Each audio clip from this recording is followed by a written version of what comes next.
Hi there, and welcome to Ian's Engage channel. I'm Ian. In previous videos, I've shown many different versions of my test track as I've modified it to try and figure out solutions to anticipated running problems.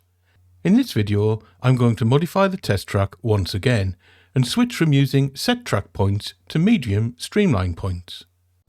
So, why am I doing this? Well, the main reason is to determine whether or not they will provide a better solution to the derailment issues I've previously encountered. I'm not really happy about this development as I really wanted to use the setrack points in my goods yard, quarry and marshalling yard areas. This is because setrack points are small, thus save a terrific amount of space compared to streamline points. This allows longer sidings and runaround loops to be constructed, which is important when you have a lack of space to implement your layout. As I'm modelling a diesel era, the vast majority of locos will easily cope with smaller setrack points, and as I only intend to use them in yard areas, I'd hoped I'd be able to use them without issue. However, as those of you who have seen my previous derailment dilemma videos will know, there have been problems with pushing trains containing wagons of a certain length and weight over the setrack points when they are used in a certain configuration, such as back-to-back or when combined to form S-curves. Right, that's the setrack points and associated sidings removed. Time to add some new streamline points and reinstate the sidings. Of course, once we start using streamline points, we have to take into account the fact that the track geometry is different to setrack, so the sidings will be closer together and shorter.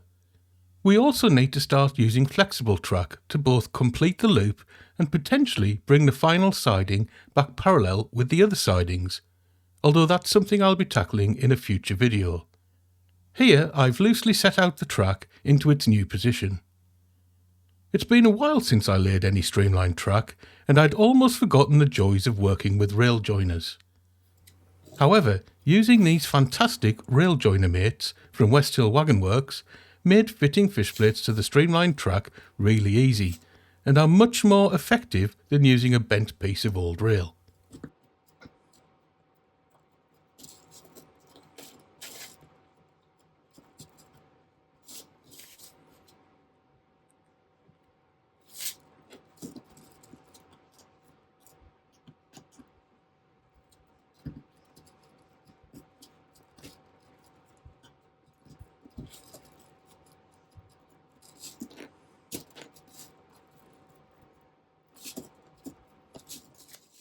One of the problems we can encounter when using streamline points is that the sleepers from adjacent tracks can interfere with each other and prevent tracks from fitting together properly.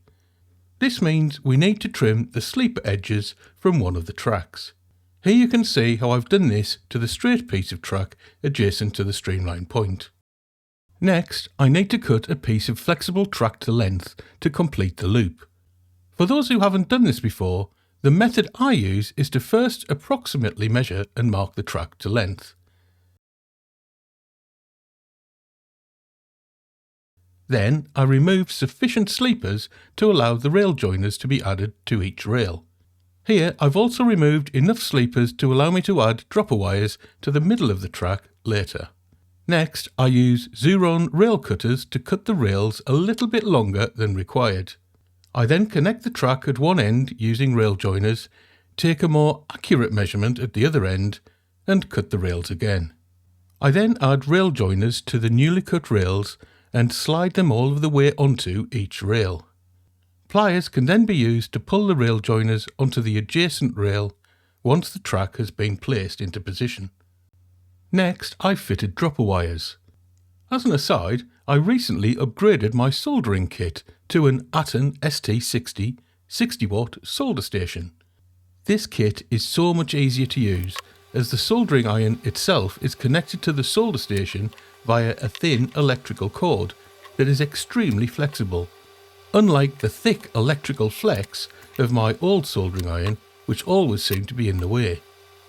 Also, with the solder station, you can pre-configure 3 temperatures, which I'll eventually set up for something like tinning wires, soldering dropper wires to track, and soldering wires to electrical components. Anyway, the dropper wires were added to each rail in the area where I'd removed the sleepers earlier. I'd marked the rail top to remind me which rail was positive and which was negative, as it was easy to get confused once the track was turned over. Now, I won't win any awards for my soldering, but it does the job. Back at the layout, a hole was drilled through the baseboard for the dropper wires, which were then connected to the DCC bus below the layout. The track was finally refitted to complete the loop. The final job to complete the test track was to add the sidings. I used my custom weigh gauges to ensure that the sidings ran parallel to each other where necessary. OK, we now had a working test track again. So, could we push rolling stock into the sidings?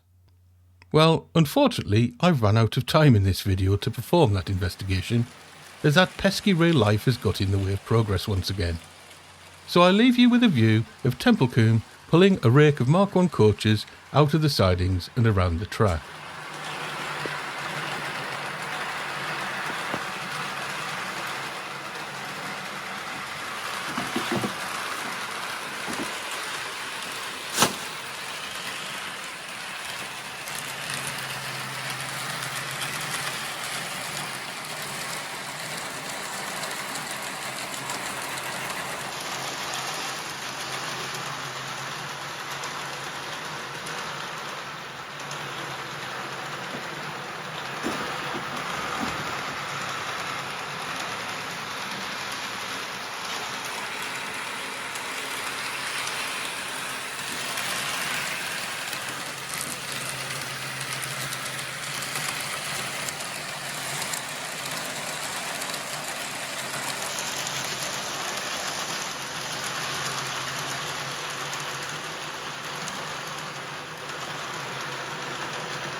As usual, if you've got any hints, tips, useful tools or techniques to pass on to a beginner in N-Gauge modelling, or if you simply want to say hello, then please do so in the comments section. Anything and everything you've got to say will be greatly appreciated. In the meantime, thanks ever so much for watching. Hopefully I'll have another update soon. Bye.